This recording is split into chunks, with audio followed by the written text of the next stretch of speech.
Magandang araw mga kaibigan. Ito, good news ang ating pag-usapan.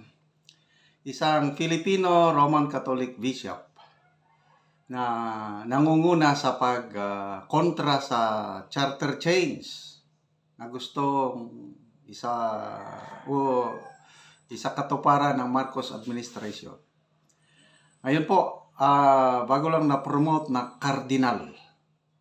So karangalan ito ng mga Pilipino, lalo ng mga kapatiran nating Roman Catholics. Okay?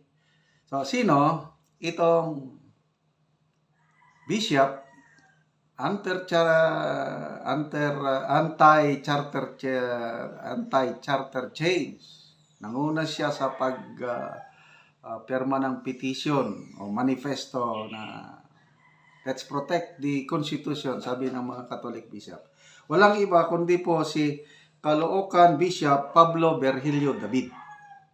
Siya po ang presidente ng Catholic Bishops Conference of the Philippines, CBCP. So, congratulations, Cardinal Pablo Virgilio David. So, in-announce ito ng Vatican kahapon during the weekly Sunday Angelus in Vatican City. Si Pope Francis nag-appoint ng 20 other cardinals. Na itong mga cardinals tinawag na prinsipe ng simbahan, na sila rin ang mag-elect kung sino ang susunod na Santo Papa. Among them. So, ilan ba ang cardinals na meron tayo ngayon? Okay. So, pangatlo will become one of the three. May tatlo tayong active cardinals ng Roman Catholic Church.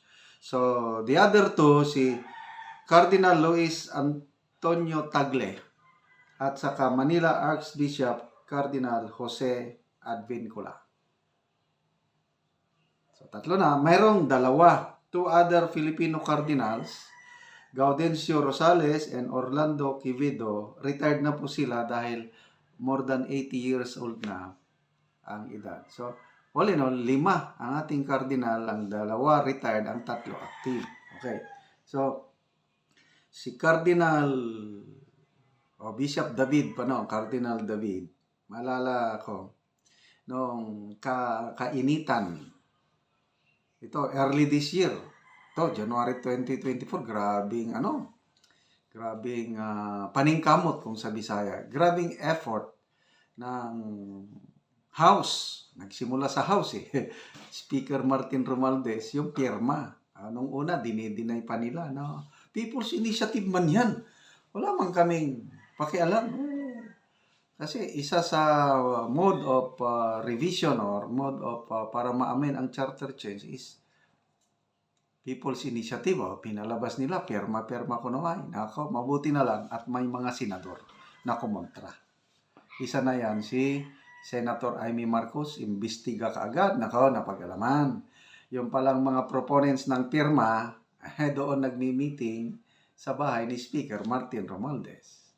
Tapos sa mga pondo na ginamit sa pagkalap ng mga pirma, hindi masabi-sabi, hindi maibulgar sinong nag-finance. Lumalabas, galing pala sa Kongreso. So, nung pumutok yung issue, yan, kanya-kanya ng reaksyon. Isa sa mga naunang nag-react, nagpahayag ng pagtutol, ang ating mga obispo sa Roman Catholic Church. I think more than 70, halos lahat. I'm not sure kung lahat ba. Nabasa ko parang 73 bishops signed a joint manifesto. Pinapahayag nila ang pagtutol sa charter change. Kasi by that time, merong advertisement sa TV, sa mainstream media, na laki ng bayad. Sinisisi nila ang 1987 Constitution. Yon daw ang problema. Kaya dapat i-amend ang mga economic provisions para tayo umasenso. Kaya lang later on, booking na sila kasi ginagamit lang nila yung economic provisions unang i-amend bago isulong ang political amendment. Nabulgar na, lalo na nung nagkaroon ng maisog rallies. Talagang nanguna si dating Pangulong Duterte na huwag niyong lapastangan ang konstitusyon, hindi kami papayag yan. And then, sumunod, mga iba pang grupo, Iglesia ni Cristo, nagpahayag din, natutol kami niyan. Yung mga iba't ibang sectors, NGOs, kanya-kanyang wala, laylo sila. Lalo na nung mayroong survey, I think Pulse Asia ba ito? Yeah, I think Pulse Asia survey. Excuse me. 88% sa mga respondents nagsabi, hindi sila pabor sa charter change. Yun, malaking sampal. So, lalong nabuhayan ng loob ang mga senador. By then, sa leadership pa ni Senate President Miguel Zubiri. Kaya, naantala yung resolution of both houses, number 6 and 7. Ano ba yun? Yung 7 ata galing sa Kongreso, pasado na. Yung 6, hinihintay na lang na talakayin sa Senado. Kasi gusto apurahin ng administrasyon na maipasa yung resolution, both houses na yun, para itong midterm election ngayong 2025, nag-announce ng presidente na isabay na yung plebisito. Kasi ang taong bayan ang final verdict, final boboto, kung papayag ang taong bayan na magkaroon ng charter change. Kaya lang, wala. Natulog sa Senado yung resolution, both houses number 6. Kaya nadamay ang nasakripisyo yung posisyon ni Senate President Juan Miguel Zubiri. Kaya bago siya mapatalsi, nag-resign na lang siya. Kasi I was not obedient, sabi niya. Hindi ko sinunod ang utos ng powers that be. Sino yung powers that be? Sinasabi, wala daw pakialam ang Malacanang. Hindi nila malinlang ang Pilipino. Lalo na ngayon na age of social media. Klaro na ang lahat na ito, yung pagpapatalsik kay Senate President Zubiri noon is political move. Nagkamali sila dahil ang ipinalit nila, ganun din, anti-charter change din si Senator Escudero. Kaya sa ngayon, itong 19th Congress, wala silang kapag-apag-asa na maisakatuparan ang charter change. So, kailan? Next Congress, 20th Congress. Kaya, yun ang binanggit ni Attorney Vic Rodriguez sa isang forum, yung Pandesal Forum sa Quezon City. Chacha is not yet dead. The proponents, once na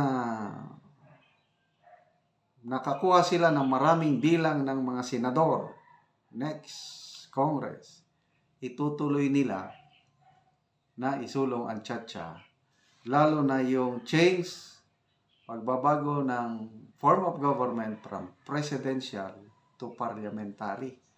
Kasi merong isa dyan na nag-ambisyon, paulit-ulit na lang natin itong i-remind na gustong magpresidente, hindi man siya mananalo sa isang eleksyon. Kasi napakababa ang kanyang rating, wala pang 1%. The only way for that politician to lead this country, parang siya ang through charter change, yung maging parliamentary para maging prime minister. Yun lang. So, again, congratulations kay Bishop Jose Virgilio David. Nakaka-proud na mayroon. Anyway, Pilipinas kasi, the only Christian country in Asia. So, dapat nga lang naman, nabigyan tayo ng maraming kardinal. Ang tanong, kailan kaya, darating kaya ang panahon na isang Pilipino kardinal ang mabutuhan, mapili na Santo Papa? Question lang yon. So, ito pa, naalala ko, speaking of bishops, Roman Catholic Church, nagkaisa sila sa pagsalungat sa charter change. Dito naman sa corruption, political dynasty, so yung mga electoral reform.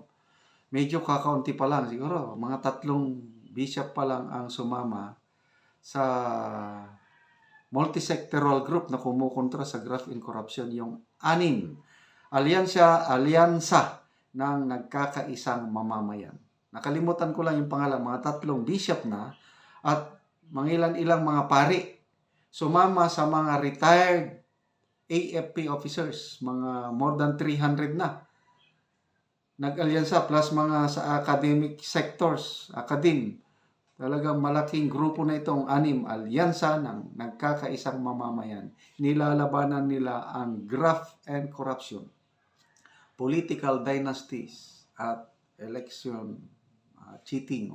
So, salamat. At may mga ganito. Sa retired military officers, pinangunahan ito ni former AFP Chief of Staff and Defense Chief General Renato Divilla. Mabuhay po kayo, sir. Sana magtagumpay kayo.